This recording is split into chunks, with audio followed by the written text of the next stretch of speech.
বেসরকারি খাতের ৯ বাণিজ্যিক ব্যাংকের চলতি হিসাবের ঘাটতি ১৮,০০০ কোটি টাকা ছাড়িয়েছে।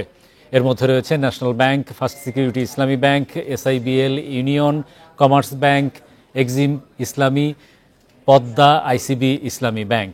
সোমবার এ তথ্য জানিয়েছে বাংলাদেশ ব্যাংক। এর মধ্যে ৫টি ব্যাংক তারল্য সংকট কাটাতে বাংলাদেশ ব্যাংকের গ্যারান্টি চুক্তি সম্পন্ন করেছে।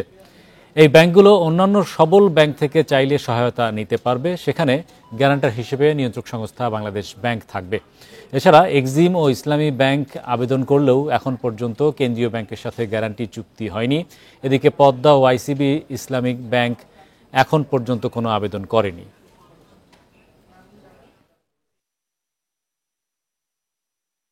পাঁচটি ব্যাংক বাংলাদেশ ব্যাংকের সাথে তারল্য সহায়তা গ্রহণের জন্য চুক্তিবদ্ধ হয়েছে।